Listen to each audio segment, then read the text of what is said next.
वहाँ जो लोग हैं, जो माफिया हैं, उस पर पर्दा लगाने के लिए ऐसे बातें बोल रहे हैं। बिहार का गौरव बढ़ाने का काम आपने किया, भारत को विकसित देश बनाने की ओर आप ही।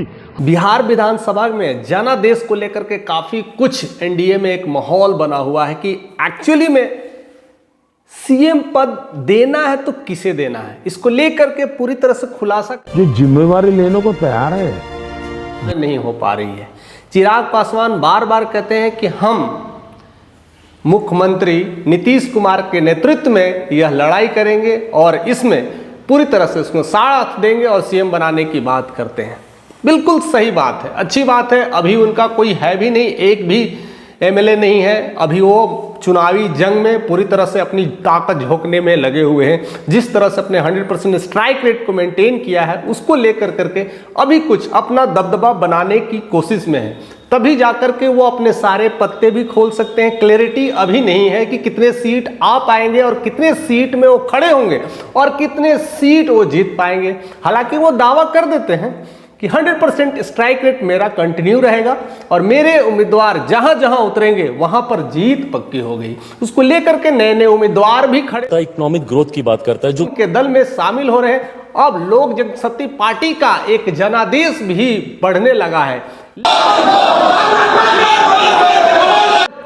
लोगों के हाथ में आते हैं, जब वोट मिलता है, जब उनके विधायक चुन के आते हैं, तो असली में लोकप्रियता तभी बन पाती है, अदरवाइज उसकी कोई वैल्यू नहीं होती है। जिस तरह से लोक जनशक्ति पार्टी के अध्यक्ष बने थे, वह बने थे जब उन्होंने 5 आउट ऑफ 5 सीट्स लाए थे, तब उनकी लोकप्रियता बढ़ी और वह अध्यक्ष भी बने थे। लेकिन उनसे पहले कितना कुछ गिड़गिड़ाए, कितना कुछ कोशिश कर लिए, कुछ भी नहीं मिला। लेकिन जैसे ही सीट क्लिक कर दिया, चाचा को आउट और चिराग पासवान अपने अध्यक्ष पद पर। लोकसभा के माननीय सांसद सदस्यों का जनता के ऊपर जाता है, जनता किसको सपोर्ट करती है, किसको वोट देती है। अब सारा दारोमदार, अब जो खेल है, जो बिहार के सीएम को लेकर करके यही कुछ खेल है। अब हर कोई लगा हुआ है इस बाजी में। उधर जिस तरह से तेजस्वी यादव के लिए जो कुर्बानी दिखा रहे हैं, जिस तरह से वो चाहते हैं कि ये कुर्सी में कहीं न कहीं मेरा भी योगदान हो और कहीं न कहीं मैं भी इस सिंहासन पर बैठ सकूं, और कई वर्षों से उनका यह लालसा रहा या सपना कह सकते हैं।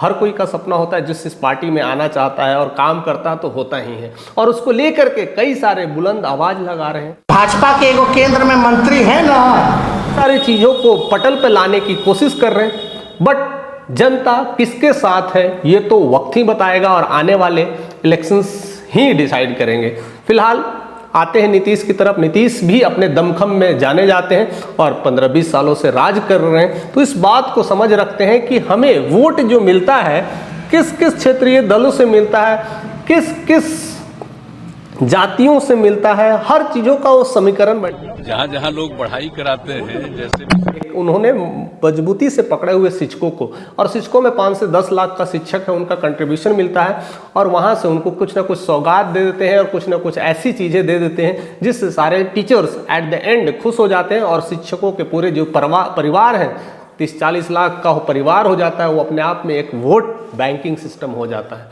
दूसरा, वो एट द एंड होते होते इलेक्शंस के ड्यूरेशंस तक वो महिलाओं को कई ऐसे सारे सौगात दे देते हैं, महिलाओं के सशक्तिकरण के लिए बात कर पाते हैं और कुछ ना कुछ वहाँ से भी एक आधी पॉपुलेशंस को खींचने की कोशिश करते हैं।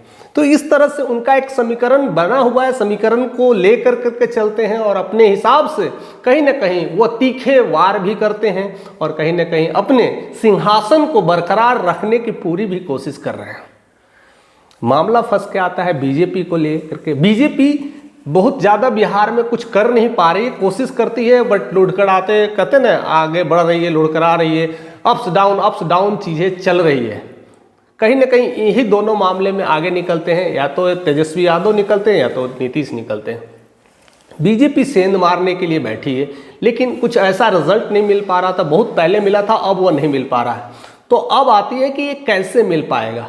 लेकिन जिस तरह से चिराग पासवान की लोकप्रियता बढ़ी है और उनका स्ट्राइक रेट बढ़ा है और वो 5 सांसद की जो सीटें हैं जीते हैं, उससे क्लैरिटी आ जाती है कि उस क्षेत्रीय दल में कम से कम 30 विधायक शामिल हो ही जाएंगे। यानी 30 सीटों पर उनका लगता है कि दबदबा बना हुआ है और वो उतनी सीटें वो जेब में लेके घूमते, इतना तो सबको समझ में आ चुका है। तो 30 सीटें तो पक्का है। अगर वो 50-60 सीटों के बीच अगर लड़ लिए और 40 भी लड़ लिए, अगर 40 भी सीटें ला देते हैं तो एक बड़ा रुख अपनाई होने वाला है। उधर बीजेपी भी अगर 100 सीटें ले आती है तो 140 सीट अगर आ जाती है तो बहुत कुछ उलटफेर हो सकता है, बहुत कुछ समीकरण बदल सकता है। अब डिपेंड करता है कि इस एनडीए के घटक दल में तेजस्वी का तो कोई रोल ही नहीं रहा, तेजस्वी तो आउट है, उनको तो बात ही नहीं करना है। अब आते हैं चिराग पासवान के, अगर वो 40 सीट अगर ले आते हैं, दूसरी तरफ भी अगर जेडीयू और बीजेपी जिस तरह से सीटों का समीकरण का तालमेल कैसे कैसे ले आते हैं तो उसको समीकरण को लेकर करके काफ़ी कुछ उतार चढ़ाव होने वाला है। और उसमें जिस तरह से महाराष्ट्र में इलेक्शंस हुए थे, बीजेपी की कहीं ना कहीं वो नीतियां रही थी कि मेरे ही सीएम बने, और शायद देवेंद्र फडणवीस बन नहीं पाए थे, 105 सीट ला करके भी रह गए थे। 2 साल शायद शासन किए थे और उसके बाद 2.5 साल शिंदे को शासन करना पड़ा और वहाँ से वो कहीं ना कहीं आक्रामक रूप लाने की कोशिश की। उद्धव ठाकरे बीच में आ गए और कई सारी पार्टियां लड़खड़ा गई, लेकिन उन्होंने हार नहीं माना। अभी जनादेश में उन्होंने क्लीन कर दिया और वहाँ पर अपने ही पार्टी के सीएम को बनाया। और फडणवीस को बनाने के बाद उन्होंने एक क्लियर कर दिया कि अगर राज्य में डेवलपमेंट होती है तो वो सही में डेवलपमेंट कब होती है, जब उनकी ही पार्टी का सरकार हो और केंद्र में भी उनकी सरकार हो, तो एक डबल इंजन की तरह काम करती है। लेकिन एनडीए में अगर हम बात करें तो 3 पार्टियां हैं। लोक जनशक्ति पार्टी रामविलास की है जिसमें चिराग पासवान दामोदार रखते हैं, दूसरी है जेडीयू पार्टी है जिसमें नीतीश कुमार का दामोदार पार्टी है, और एक बीजेपी की पार्टी है। अब तीनों मिलकर करके अगर हम चिराग पासवान को बनाएंगे कि नीतीश को बनाएंगे तो उसमें उनका अपना एक समथिंग डिमांड होगा, उनके मंत्रालय भी अपने होंगे और काम भी उनके कुछ हिसाब से ही होगा। और कहीं ना कहीं बीजेपी को चीज़ें मानना पड़ता है, केंद्र में हो, लेकिन यहाँ पर केंद्र में गठबंधन में है, अपनी फुल सपोर्ट नहीं है, तो गठबंधन में है तो कई बार मानना पड़ता है। और इसी वजह से अभी सेंट्रल की जो एक पाया है कहीं ना कहीं बिहार के आगाज से ही चलती है और उसको लेकर के कहीं ना कहीं हिलाते रहते हैं नीतीश कुमार, और उसी में कहीं ना कहीं वो अपनी ही मर्जी भी चला देते हैं। और कभी कभी ये चीज़ें मानना भी पड़ता है, बीजेपी को मानना पड़ता है, सेंट्रल में जो भी है वो कार्यकार जितने भी धरता है वो मानना पड़ता है, अमित सिंह हो या फिर मोदी जी हो, उनको मानना पड़ता है और समझना पड़ता है। अगर जिस तरह से महाराष्ट्र में उन्होंने बीजेपी की पार्टी को खड़ा कर दिए, तो यहाँ पर बीजेपी अगर उतनी सीट ले आ पाती है, मेजोरिटी ला पाती है, तो अपने विधायक को यानी अपने पार्टी को अगर सीएम बना दे तो मामला कुछ और हो सकता है। लेकिन बीजेपी में कुछ बिहार में वैसा कोई चेहरा दमखम दिख नहीं रहा है, तो वो दिख रहा है तो बस 2 ही चेहरा दिख रहा है, वो एक नीतीश कुमार का, दूसरा चिराग पासवान। अगर चिराग पासवान का सीट ज़्यादा आ जाता है, 50% सीट, 50 सीट अगर ला देते हैं, 40 सीट भी ला देते हैं, तो जो एक हुंकार है, कहीं ना कहीं एक लोकप्रियता, एक युवाओं में उनका एक चरम लेवल पर बढ़ा हुआ है लोकप्रियता, तो कहीं ना कहीं उनके पार्टी दल आकाश कर करके वोट सेशन में कहीं ना कहीं इस तरह की मांगे उठने लगे, हर जगह से न्यूज़ डिलीवर होने लगे कि इस बार हमें चाहिए चिराग पासवान, तो मामला फंस जाता है। अब ऐसी स्थितियां में नीतीश कुमार क्या करेंगे? क्या अपने गद्दी को छोड़ कर करके चिराग को आसीन करेंगे? ऐसा हो सकता है कि नहीं, ये सब कुछ मामला फंसा हुआ है, वो सारा दारोमदार कहीं ना कहीं इलेक्शंस पे डिपेंड करता है, जो कि 8 महीनों के अंदर, 8 से 10 महीनों के अंदर होने वाला है। अब आती है कि इस 8 महीनों में कौन बाजी मारेगा, कौन अपने अपने पत्ते खोलेगा, किनकी लोकप्रियता बढ़ेगी। लेकिन जिस तरह से युवाओं में एक अलग मिजाज बना हुआ है, कहीं ना कहीं कोई नया चेहरा देखने की खलबली मची हुई है, लेकिन अभिजीत का प्रारूप जिस तरह से एनडीए लेके आ रही है, तो उसमें कहीं ना कहीं नीतीश कुमार को जीतने के बाद भी वो संकट के बादल मंडराते नजर आएंगे, क्योंकि युवाओं की धड़कन अभी बन चुके हैं चिराग पासवान। तो बहुत कुछ खेल अलग हो सकता है, बशर्ते सीट कितना लाती है एलजेपीआर, लोक जनशक्ति पार्टी सीट कितना ले आती है, इस पे काफ़ी कुछ मामला उठ रहा है।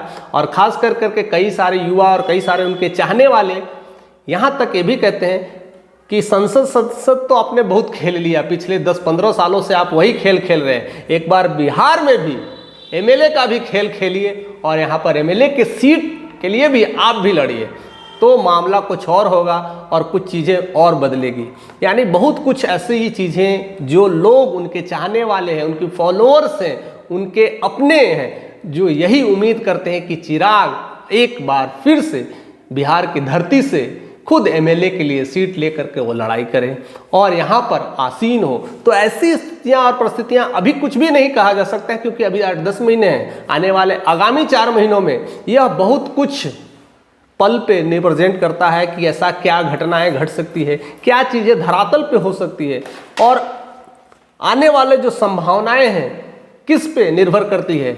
ऐसी कई परिस्थितियां आएगी, क्योंकि कई के बार ऐसा भी होता है कि नीतीश कुमार की तबीयत ठीक नहीं रह पाती है। उस स्थितियों में क्या वह जो जिम्मेदारी है कहीं ना कहीं वो चिराग पासवान को दे पाएंगे, या फिर कोई और नेता उभर के आएगा, या उनके कुछ चाहने वाले जो उनके मंत्री हैं, उनके जो विधायक हैं, जो नीतीश कुमार के खासम खास हैं, वह उनको लेके आना चाहेंगे। ऐसे कई सारे मुद्दे अब उठने लगे हैं और इसमें कहीं ना कहीं इनकी सुलग होने लगी है, इनकी धुआं टिकने लगा है और कहीं ना कहीं लोग इस पे विचार विमर्श कर रहे हैं और इस पे अपनी अपनी वीडियोस भी रिलीज कर रहे हैं। उस वीडियोस के माध्यम से मैं यह पटल आपके सामने रखा हूँ।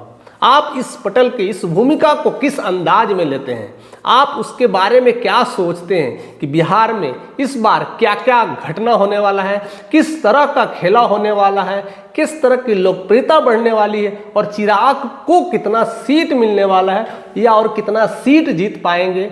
अगर जीत पाएंगे तो क्या वो मुख्यमंत्री बनेंगे। ऐसे कई सारे सवाल हैं जिसका उत्तर आपके मन में जो भी हो, जिसका आंसर आप ढूंढ पा रहे हैं, तो हमारे इस चैनल पे कमेंट के माध्यम से आप लगा सकते हैं, अपनी बातों को रख सकते हैं और मैं कोशिश करूंगा कि उसका आंसर भी दूं। और अगर चैनल पे अगर नए हैं तो सब्सक्राइब भी करें और लाइक भी करें और ज़्यादा से ज़्यादा लोगों तक शेयर करें। और ऐसे ही मैं बहुत सारे मुद्दों पर बात भी करूंगा और अपना कमेंट ऐसे ही आप जारी रखें।